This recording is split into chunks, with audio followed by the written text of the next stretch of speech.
Hey, how you guys doing? Welcome to my channel. I just wanted to update everybody since I put out that video about how it's been working at SuperEgo Holding. I just came up on my 2 years with them, so I just wanted to update everybody that's trying to switch over and get a job with them and stuff. So first thing is the new low board. I don't know if you guys know, SuperEgo just came out with the load board. They have their own now. It's an app where you book loads and stuff. I seen some of them rates on there, and it's from like $1 to $1.40. I mean, it's definitely bad now in the industry. Everybody's struggling. Companies are closing left and right every day. It's definitely not looking good for trucking industry. I mean, even like the whole last year, maybe year and a half, it's only been getting worse. The fuel went down a little bit. Down south, it's about 380, 370. Up north, it's still 450 and up. So now that the winter is coming, everybody's gonna just stay down south, so they stay away from the snow up north and northeast and Midwest and all that. So I'm sure rates are gonna go down even more on the south, like the whole Georgia, Louisiana, Mississippi, Texas. The rates are already low. And I think they're only gonna go lower since winter is here, and most of the people are gonna flock the whole south. So I think it's only gonna get worse. But talking about the low board, I think they're just like the loads that they put on there. Just like on the low board, some of those loads, they just sit there for a couple of days that nobody really gets. Because I don't see how you can drive for even $1.40. At $1.40, you can pretty much year on zero. After tolls, after fuel, I don't think you'll be able to cover. If you do them loads, I don't think you'll be able to cover your payments. And if you drive 1,000 miles a day, you might be able to break zero, but you're not making no profit. So I don't know how people can survive all those rates that I seen on there. The low board seems like it's pretty easy to use. I mean, it's pretty common sense. You just press on the thing, you call, and that's about it, you know. Simple little load board. I mean, there's not much loads on there yet. It's probably like 10-15 loads a day at the most. So it's just getting kicked off. So it's just getting started. So I'm sure it's not like fully operational how they want it to be. But even them 10-15 loads that I seen on there every day, it just, I mean, it doesn't even make sense, like how people can even take those. Like, you're not making no money. The most you can do is break zero. So I'm not even sure who takes those loads at all. So I mean, we still have regular dispatchers here. Same old stuff. Most of the loads are for C.H. Robinson. They don't work with that many brokers. I mean, now they're working on fixing their reputation and getting back up with some of these brokers, because everybody knows how SuperEgo reputation is. So a lot of brokers won't work with them at all. So they're definitely working on it. There's some new people popping up in the company, in the management, that are listening to drivers and getting together with the drivers, have like little meetings and little talks and stuff. They're trying to fix some of the wrongs that's been going on over the time. They got rid of the trailer department, thank God. I really hated the trailer department. I mean, I still do. I guess most of them guys are now, they put them as part of like fleet managers. But, man, I hated that whole trailer department. They were so bad, it's horrible, man. They charge me for so many things that, like, it doesn't even make sense. And then they just, like, say, oh, it's for depreciation, it's for this, for this. Why would there be a depreciation if I'm making payments for a trailer? You know what I mean? Like, what do you mean depreciation? Like, that's part of the payment. You don't rent a trailer and then return it, and then they're like, whoa, now you're paying another couple $1,000 of depreciation on the trailer. Like, it doesn't even make sense. Or they like come up with something, oh, they had to put brand new tires even though the trailer just had an inspection and just had brand new tires put on there, you know? Like, it didn't even make sense. They were just like out there just putting different invoices on people that it didn't even make sense. They just, whenever they don't have, a driver leaves or something, leaves a trailer and you do a recovery and they don't have enough money to put a bill or take that driver's escrow and last pay and whatever, then they just put it on whoever recovered the trailer. It didn't even make sense. Like, I really hated it. I had so many beefs with them guys. Like, I butted heads with so many of them. They didn't even want to call me no more how bad it got. So I'm definitely glad they're going. I hope they're working at McDonald's right now. So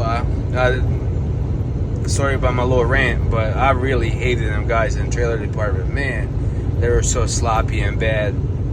Just horrible. Even like the managers were horrible. Whenever you would call about something, they would just be like, oh, there's nothing we can do. Once they take the money, there's nothing nobody can do, you know what I mean? They all just act dumb.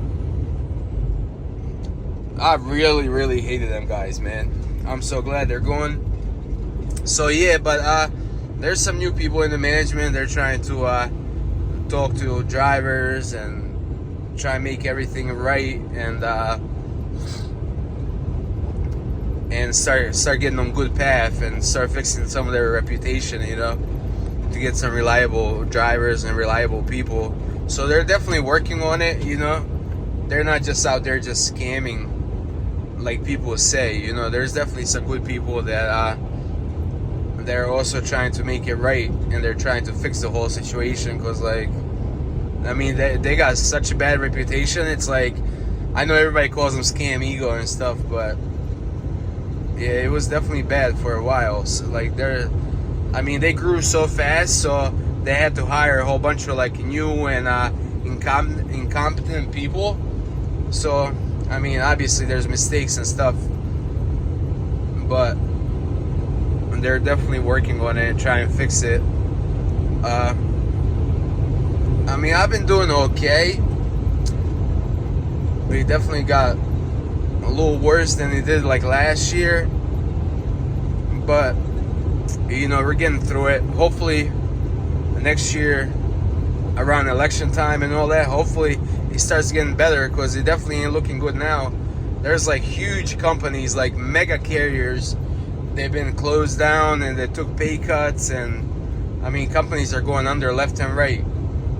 So it's definitely not good out there in the whole trucking industry. They definitely destroyed this whole economy in this country. And I was reading somewhere last week that like some of the main ports in the United States, that they all dropped by like 30-40% of stuff coming in and out last like 2-3 years than like previous years. So like this whole Biden administration, like it almost seems like they're purposely ruining this country. It seems like they're like taking money from other countries and purposely trying to ruin this country and the whole economy. That's what it seems like. And everybody that voted for this administration that we have in power right now, those people are the problem in this country. Because obviously they're either blind or stupid. Because I mean, how can you in right mind still believe that you did the right thing to vote for this guy? I mean, look how many wars just started in the last 2-3 years since this administration came. Like every war that started, they were in the middle of it. Every war that's popping up, every attack that's popping up, they're the ones funding it. Last week, they just like... So first they gave $6 billion to Iran, and the Hamas attack happened. So was it real? I don't know. Was it all orchestrated just to genocide them Palestinian kids and then people? Probably. But now last week they gave Iran another $10 billion. Because China said they're going to forgive some of the debt if they unblock some of the Iranian money. So it's like, it almost seems like everybody's in on this except people of this country. It seems like nobody cares about people of this country. All the money is going out of this country. Like, it doesn't even make sense what's going on out there in this whole administration and this whole Biden thing. Like, it's definitely ridiculous. Other than that, I've been driving this International now for it's got 190,000 miles, and I had it since day one pretty much. I think it only had maybe like 10-20,000 miles when I got it. So I mean, check engine light is on, but it goes off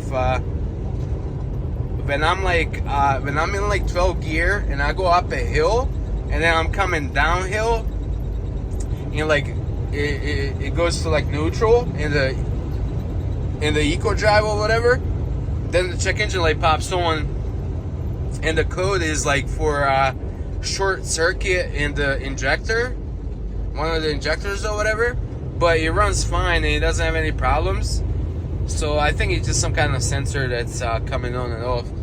It comes on and then it goes off in like 2-3 days, and then it doesn't come on another like 10 days, and then it comes back on. But I haven't had any problems at all. Still averaging around like 8.5, from between like 8.5 miles a gallon. All depends how heavy I am. As we know, most of the loads we haul are like 45k pounds. So but I usually drive around 65 miles per hour. Even though my truck is not limited, it goes to like 75, 80. I'm not even sure how fast it goes, but it goes like as fast as it can. So, but I usually drive at 65 because I get a lot better gas mileage. Between like 65 and 70, I was measuring, I spend about extra $500 I spend around $500 to $700 every month extra in fuel. So about like $200 a week I spend more in fuel between doing 70 miles per hour and doing 65 miles per hour. So I just stay at 65 and I just cruise, you know, because like those 5 miles per hour or whatever, 10 miles per hour, they really don't get you nothing. That means in a day, in a 10-hour day, you drive extra 100 miles. So why not just drive extra hour, you know what I mean, extra hour and a half, and you drive those 100 miles anyway. So, you know what I mean, it really doesn't help much, because like, you know what I mean, like you don't have to be in a hurry, you know. So like, why drive that fast and burn that much more fuel when you don't have to, you know? So I usually just cruise at 65. Keep the fuel usage as low as possible. I think it gets best fuel mileage around like 64, because then it's around like 11 and a half RPMs. At 75, it's about 13 and a half, 14 RPMs. It's still not bad. Like some trucks that have different gearbox, at 75 miles per hour, they're like 15 and 16 RPMs. So they burn even more fuel. It all depends on what gearing the truck has. I think this one has like 2.7 or 2.9 gear ratio. So I guess the gears are longer. That's why the RPM's at 65 miles per hour. See, right now I'm doing 64 and it falls a little bit under 11. So, I mean, that's perfect. It's pretty much just cruising, you know. I'm really light right now. I'm only like 10,000 pounds. So, I'm getting good gas mileage now. But, so other than that, I just took some load to Texas. It was like 1,400 miles. And another 50 miles deadhead, so 1,450 for 2,400, which is nothing, but it was a weekend load. I was at home a couple of days, so I was like, fuck it, you know, let me take this load over the weekend, get some miles in. What else? I mean, other than that, everything's been pretty good. About a month ago, maybe a month and a half, I had some dude from Prime. I was sleeping at a truck stop in Memphis. I stopped maybe for like an hour to take a little nap while I was waiting for this load. And this guy with the Prime truck, I just felt something like shake my whole truck. I come outside, he like turned early, and the trailer like went across my whole front end, messed up my left side of the bumper, messed up the left side of the hood. So one of these days I have to head to Chicago to get that fixed. And then the guy came out at a truck stop and he was like, oh man, I'm like 100 miles away from a million miles or whatever, and I end up hitting you at a truck stop. And I'm like, man, like there's nothing I can do. Like, there's probably like $3,000-4,000 damage, because I'm sure the hood is at least $3,000, $2,500, and he like cracked my hood at like 3 different spots, plus the bumper, plus he messed up my tire a little bit, like took a chunk out of my tire, front tire, all the way down to like the little wire, and I'm scared it's gonna blow up. And my steering wheel jumping a little bit. I think he bent my wheel too a little bit. So I definitely gotta get it fixed soon, because it's like shredding up my tires at like different spots. It's got like a little wobble, so that's why I think the rim is a little bent. Because I mean the alignment is okay, like it sits pretty straight. But I think it's just like my wheel got a little bent or something. Because like 65, it has like a little wobble. I can feel it. And I can see like my tablet shaking, so it's got like a little vibration in the front. Yeah, so I gotta head to Chicago by the end of the month to get that fixed, insurance and stuff. So since it was private property, I didn't call the cops or whatever, but he gave me all the insurance information and all that stuff. And I called the guys and reported it, and then the whole procedure and stuff. I felt bad. The guy was like older. He was like 50-some years old. You know, he's been driving forever. Obviously, man, he was coming up on 1 million miles. So obviously he's been driving at least 9-10 years or whatever. So I felt bad, but you know, he wasn't paying attention. Like, that's why I hate sitting at truck stops.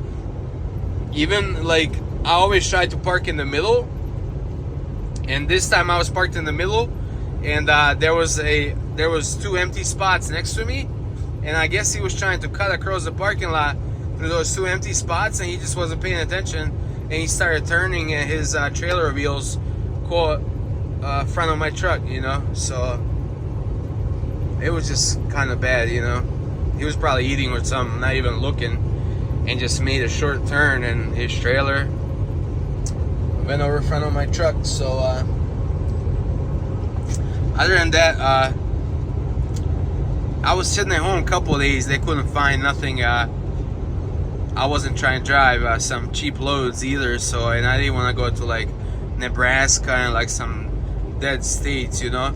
So I sat at home a couple of days, and then I went out again But you know, them truck payments, they come so quick that you have to keep driving. You know, you can't just sit a whole week and stuff, because then you don't get paid and all that, you know. So I'm definitely back at it. So for all you guys trying to come to SuperEgo, I mean, as everybody knows, as everybody sees, there's so many horror stories, and they have such a bad reputation. So I mean, be your own judge, you know. Obviously, if you have something good going on and you got 10 kids at home, obviously you can't take a risk to try something out and then it doesn't work out for you. So stay where you are if you're making money, you know. Don't make a move and then it doesn't end up working for you, and you got 10 hungry kids at home and you can't pay your mortgage and end up homeless. So obviously, you know, like, think for yourself, you know, how you're doing. If you have some money saved up, if you can risk a month or two to get by, to see how it is, you know. Also, like, don't look at all them stories as that it's company's fault as well. There's a lot of people's fault there too. I mean, I seen so many different stories, and I always be reading and different stuff. I mean, some people, I didn't even know where they get this stuff. How do they even believe that you're gonna make $15,000 a month? Like, you're not. It doesn't matter what the recruiter says or whoever they get that information from. You're not gonna make $15,000 a month. You're not gonna make that anywhere with this market. You'll be good if you make $8,000 a month with this market, how it is right now. And you're definitely gonna have to drive some miles for the 8,000. So, I mean, some people really, like, I don't know how they even put that in their head that they expect to come and make $15,000 a month, like, or that you're gonna gross $15,000 a week. Like, you're not. The highest I seen rates in last year and a half have been like $2 to $2.20, $2.50 the most, and there's no way. It doesn't matter if you drive 4,000 miles a month, 5,000 miles a month. How can you expect to gross $15,000 a week? You have to drive 5,000 miles at $3 a mile to gross $15,000. It's impossible. You know what I mean? Like, that's why I don't understand. Like, these people, they come with expectations. I don't know if somebody's telling them that, or they're just that new in this business that they believe this shit or whatever. But where are people getting these numbers? Like, think for yourself. Look at the load board. You know, the rates are $2 a mile average. How many miles you have to drive to make $10,000 a week in gross? You have to drive 5,000 miles to gross $10,000 in a week at $2 a mile. So how can you expect that to be real? Like, it doesn't even make sense. So, like, some people have crazy expectations when they come. Like, they're gonna come from Swift or some other mega company out there. They're gonna make all this money. You're not. Doesn't matter how much you drive. Let's say you drive on average 3,000 miles a week with deadhead. That's another 3,500 at least. You're gonna gross 7,500 at the most. You're gonna burn about 2,500 gas, fuel. I always say gas. I don't know why. Fuel, diesel. Plus all the little bells and whistles, tolls, truck payments, another close to $2,000. The most you're gonna get is $2,000 a week, maybe 2,500 if you really put in some miles. So, like, some people have really crazy expectations. I don't even know where they get this information from. Like, you're not gonna make that much money. So, you know, like, so if you have like if you're a company driver and you're like some local company and you're getting $2,000 a week, stay where you're at, because you're gonna have to drive good 3,500. You're gonna have to drive good 3,500 miles a week. 3,500 miles, bro. 3,500. If you drive 7 days, 3,500 miles. That's at least 500 with a deadhead. That's at least 5 to 600 miles a day. If you drive 7 days a week, every week, to be able to get a $2,000 paycheck, you have to gross at least 6,500. So you're going to have to drive over 3,000 miles. You're just not, you know what I mean? It's impossible with this market right now that you're going to be grossing $10,000-$15,000. Like, that's impossible. With this market, to gross $10,000, you have to drive 5,000 miles nowadays. 5,000 miles. In 5 days, that's 1,000 miles a day. So, you know, you have to think for yourself. Don't believe all the stories that you hear. I mean, I've been here 2 years now. So, there's not many people that have been here that long. There's not many at all. Usually the people are in and out every month. New drivers coming in. Half are leaving. Half are coming and going. You know, back and forth. So just be real with your expectations before you switch over. If you want to try it out and you can afford to try it out, try it out. It doesn't cost you anything. You know, like, I can tell you anything. I can tell you anything out there. It doesn't mean what works for me will work for you. Or the next guy that has like some horror story. Or the next guy that has some good story. It doesn't mean it's gonna be like that for you. So you just have to make your own decision. If you want to try it out, come to SuperEgo. Try it out. If you can afford it. If you can't and you're doing good where you at, stay where you at, you know. Nobody's forcing you and stuff like that. So, you know, there's so many bad apples out there. There's so many new drivers. There's guys with 3-4 months of experience. They just started driving, and then they come to SuperEgo and they expect that dispatcher is gonna organize thousands of dollars for them to make. You're not. You know, them dispatchers, they just make the phone call. You're gonna have to do a lot of thinking for yourself, and you're gonna have to have experience to know where not to go, where to go, how much your overhead is. You're gonna have to know a lot of numbers in this business before you wanna sign your lease and become an owner operator. You know, it's not being an owner operator. I know it sounds good, like it sounds like you're your own boss and you have your own truck and all that, but it's not everything it's made up to be, you know. Sometimes it's better, especially when you're starting out, first at least a year, if not 2 years, to be a company driver, rent a truck or something like that, you know, so you get used to how the system works, how this industry works.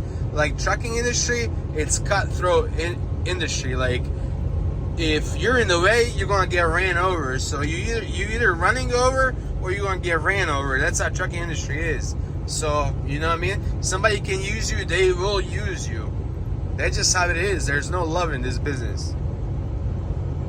So, you know, like I always tell young guys, at least drive for a year, get to know this business, get to know some ins and outs and all that. And then if you want to do your own thing, become an owner op, sign a lease, do whatever you have to do for your family and your kids and whoever else you have behind you, you know? So, I see a lot of these people, they don't have no money saved up, even for the trip to Chicago, and then they're coming to start at a new company. So what if it doesn't work out, or What if your truck breaks first 2 weeks? Or what if I don't know, there's thousands of things that can happen, and you don't have no backup money, you don't have nothing saved up. How do you think you're gonna get by? How do you think your family's gonna get by? That's why a lot of these horror stories that you hear, it's a lot of it is people's personal mistakes. They have all these high hopes. They haven't been in this business 2, 3, 4 months. They have all these high hopes. They think they're gonna come and make all these billions of dollars. Like, you're not, you know. You're gonna have to think for yourself. Once you're owner op, you're a business owner, so you're gonna have to make your own decisions. You're gonna have to think for yourself. You know, you just have to do good for yourself. There's no other way. So I know I always go on a rant where people think I'm just like bashing drivers and all that, but like, I'm a driver myself, you know. I've been driving now, I don't know, maybe like 6-7 years or something. And I know even like first year I drove with my cousin in a team. We did like step deck and stuff, but just so I can learn everything and I can see how everything operates and all that. So I always tell everybody, you know, get some experience first before you go out there and start swinging at everybody, you know. So yeah, so a lot of the horror stories, they come just from rookies, you know.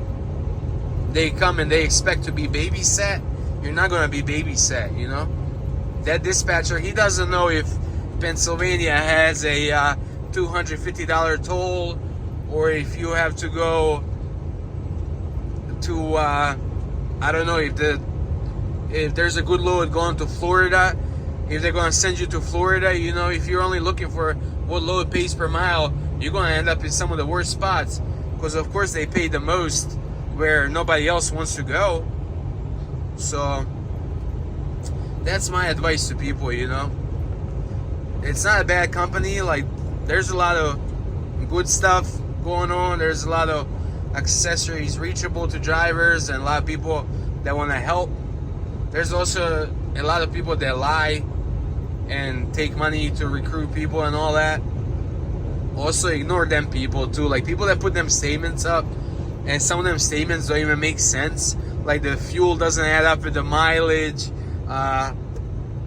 They drove 5,000 miles a week to make $3,000, which is impossible to drive in a week. I don't care who you are. Even a team can't drive 5,000 miles in a week. So, you know, be your own judge. Like, talk to your family, make a decision, and then if you think it's a good move for you, come to SuperEgo Holding. If you don't think it's a good move for you, don't come, you know. If you're doing good where you at, with these times right now, you're making $2,000, $2,500 a week, doing a local job, stay doing what you're doing, because you're not gonna make that money unless you're driving like 1,000 miles a day. And every load, they load you quick, they unload you quick, and everything just clicks together. Otherwise, you're not gonna make that money. I don't care who says what, you're not gonna make that money. So just a little advice for everybody, you know, and a little update. Thanks everybody for watching my channel, and I'll see you guys in the next video. Peace.